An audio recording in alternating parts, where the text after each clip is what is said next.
And I'll tell you something, God. Most of the people in these big labels and shit like that, they know this. They're doing it themselves.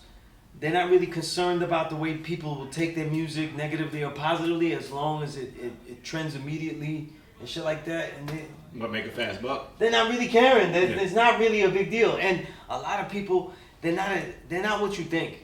In other words, this guy, right? Mm-hmm. They're not making music thinking like, I'm going to be a rapper that's going to influence everybody's lives and take it that, and I'm going to go whatever the white man says. No, they're thinking like, this is what they're saying to do, and it's not that good, but I'm going to make my money anyway, and I'm just going to step off anyway.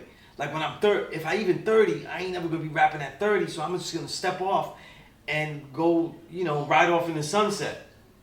Right. So then by 30, they like, I still didn't make enough money to even ride nowhere. So now I still got to stay in this. Even though I'm selling so much, I still got to stay in it. So now they go into more things. And what happens is that all of the things that they're doing just keep piling up. It's more like mafia as opposed to masonry. Right. You know what I'm saying? They're like, they're stuck in this. I can't get out because I need this money. And I can't get money no other way because I have a whole team that relies on that type of way of doing things. I'm not saying he does devilishment and shit like that in this sense, but I'm saying like Fat Joe goes to Miami, he has to keep making bad music though. There's too many people that he's supporting, and I know this for a fact. We all know this for a fact. Now his autobiography is out, and we see how many people he got caught up by the IRS and everything. He can't make just music with digging in the crates, which he still makes great when he's with them. Right. But he makes bullshit, pretty much bullshit, like when he's on his own, like it's pop records. So they're still stuck with that.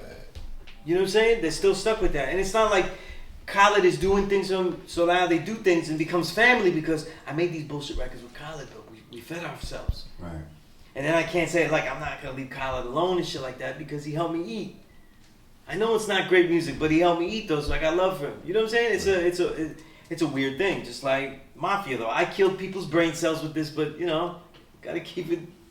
You know what I mean? Feed my kids type shit. Yeah, art is a fucking crazy thing. You know what I'm saying? Art is a crazy thing. Who said it best? Dave Chappelle said it best one time. He said, when art meets industry, that's when your dreams get crushed. Right? Because now it's your artistry. Like, this is what I want. However, financially, right. It doesn't. And I always say this, though. A lot of his quotes resonate with me because that's why I was in so many magazines. I was leaving them. I was going, fuck that shit, And those integrity sandwiches that he said he had to feed his family, that's what you end up having to do. And people can't do that. Most people can't do that. Especially if they could just make another weak song and keep it going. So, every time, it's kind of like, I'm hearing Freedom's voice, right? Papa Wu's voice. But I'm looking at you, and you know how he's like, I can't let my children listen to this. I can't. They're not building. They're not adding on. Right? Because he's a neighborhood guy to me. You know what I mean? Like, he's down the street, like, Fulton Street, whatever, where my pops told me don't go. You know what I mean? So when you hear it, now you're hearing it like maybe 15 years later, a little bit now. Now it's coming in. It's like, it's always a timing thing. Like, the substance. You know what I mean? Like, you get nothing out of that song we talked about earlier. Right? But then, my guy coming up, I got my corny top 5, right? But like, Heavy D was my dude.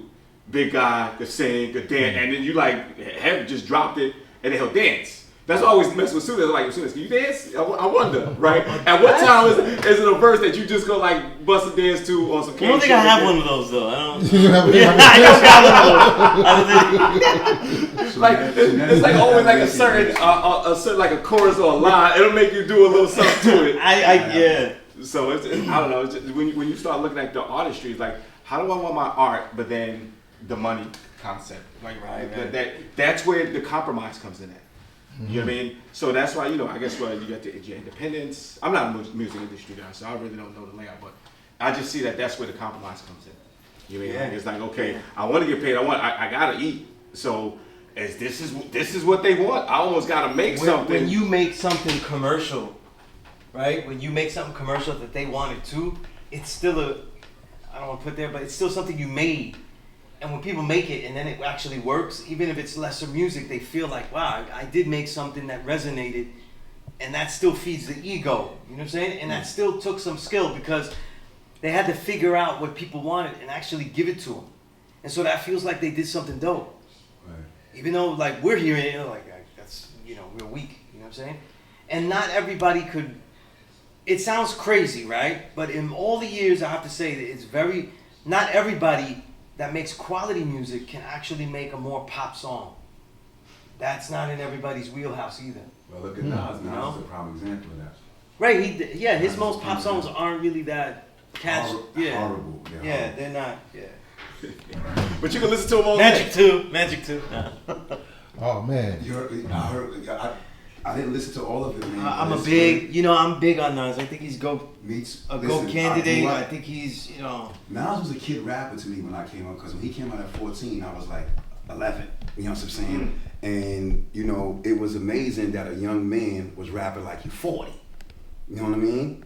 Like he's 15 years old, rapping like a 30-plus-year-old man. If you listen to Barbecue, those are not kid lyrics. You know what I'm saying? So They seem like survival lyrics to me. right You know what I mean? They seem like Exactly. my back is against the wall and at 15 years old. yeah, like You know what I'm saying? who sticks up nuns? They're known for doing charity in the neighborhood, and people give. He was an and it's eighth like, grade well, she dropout. gonna give to me. You just like, whoa, you couldn't ask for that. Well, But she goes to say no. You know Understand who he is. He's an 8th grade dropout. Well, it's like Freddie Fox, who was his bodyguard for a long time. So Right. there's one thing you didn't know about Nas, and the first thing he said was, when you go to his house, though, he has books laid out everywhere. Everywhere. That's because that was his father. He's reading. He kept the library He's in the reading. living room. Well, no, that was kind of the era because when Right. he was coming up, it was the riff. Reading is fundamental. Like that was like one of the Right. Reading is And, fundamental, It was right? the Black Books era too. Right. That was when they were getting reprinted and shit. Right. So everybody was into it though.